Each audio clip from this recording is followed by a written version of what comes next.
जीतपुर में घर बटे तो तोहनी जैसा कुत्ता से काठी के डर।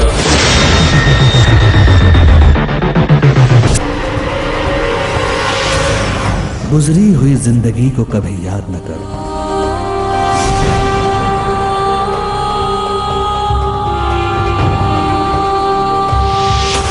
तकदीर में जो लिखा है उसकी फरियाद न कर।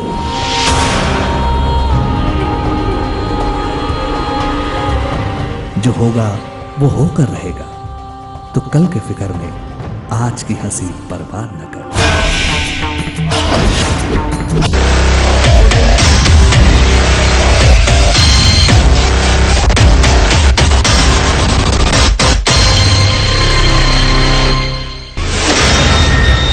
हिम्मत और चाहत जकरा साथ होला ओकरे प्यार करे तो किस्मत न होला।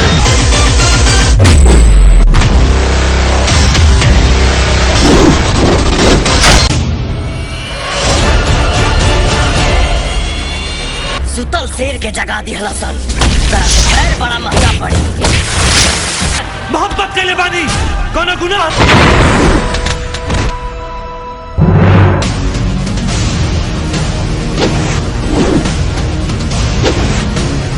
भूकंप के झटका दूगो लड़का बहुत कम कर ले मार दे साला जगरे।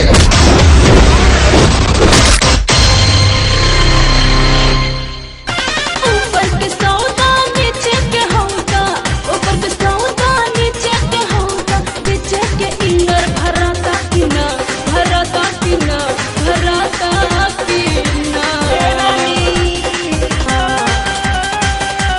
तोरा दिल के धड़कन के ऐसा तड़का से बंद करब जिंदा रहबे, लेकिन जिए के खातिर तोरा ऑक्सीजन ले। आज ही पता चली तोरा छाती के गुद्दा हमारा जूता के नीचे से मस्त। नाम है हमार अरुण कुमार, जीतपुर हमार पहचान, 36 इंची सीना। अरे साला डर के काजी आगी बहंग जवानी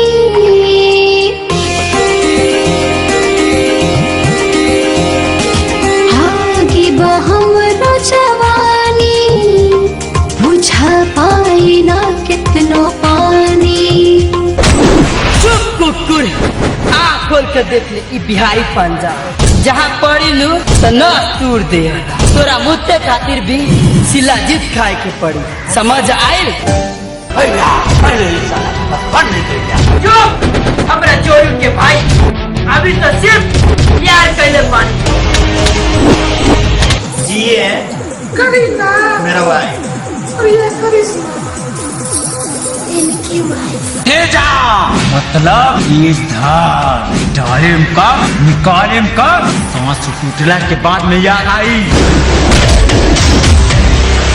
हमारा नाम ताहिर खाना हिलाने निकाल तल पाएंगे। बेकस बदलवा हमरो पागल बमनवा, तोहर ध्यानवा में रहिले मगनवा।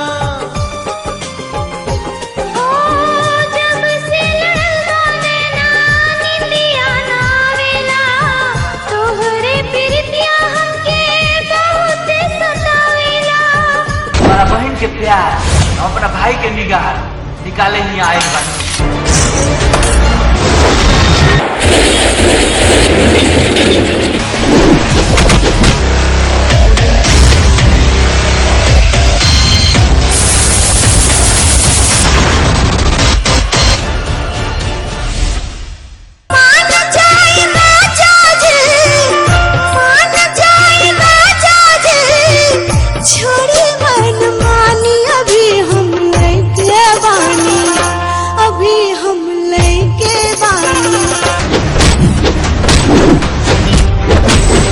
अरे तो किस्मत का खेला है, अभी तो पूरा पिक्चर बाकी है।